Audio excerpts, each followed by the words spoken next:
Let me ask you about RFK Jr. He has obviously talked about his skepticism of vaccines. He's expressed opposition to childhood vaccines. Do you want to see childhood vaccines eliminated? If they're dangerous for the children. Look. So possibly? When you look at some of the problems, when you look at what's going on with disease and sickness in our country, something's wrong.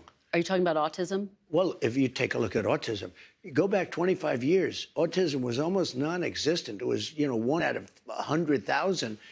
And now it's close to 1 out of 100. Well, I mean, what's happening? If they can find it. Now, I did something the other night that was a little unusual. At Mar-a-Lago, I called the drug companies, the top drug companies, and I called RFK Jr. and Dr. Oz and some of his people.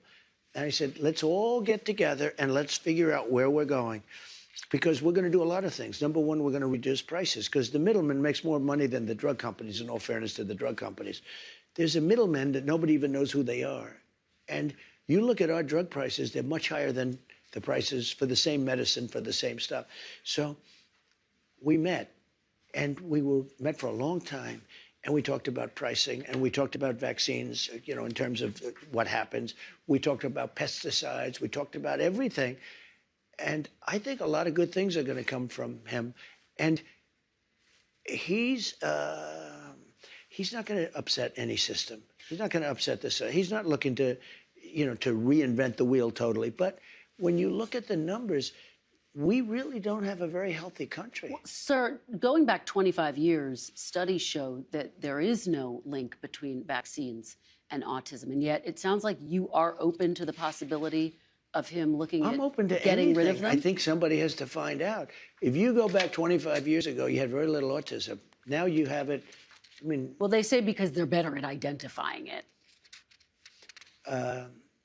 1 in 100,000, and now it's 1 in 100. That's a pretty bad number. Childhood vaccines. I mean, something is going on. I don't know if it's vaccines. Maybe it's chlorine in the water, right? People are looking at a lot of different things. Well, childhood vaccines. I want them to look at everything. Everything. So childhood vaccines have prevented about 4 million deaths around the world every year. I think that's great. Isn't that... I'm all for it. I think it's great. Hey, look, I'm not against vaccines. The polio vaccine is the greatest thing. If somebody told me get rid of the polio vaccine, they're going to have to work real hard to convince me. I think certain vaccines are incredible, but maybe some aren't. And if they aren't, we have to find out. But when you talk about autism, because it was brought up, and you look at the amount we have today versus 20 or 25 years ago, it's pretty scary. Well, again, scientists say that's because they've gotten better at identifying it, and there's no link in studies. But the drug companies are going to be working with RFK Jr., and he's been an interesting guy to me. I've watched him for 25 years, and he's been an interesting guy.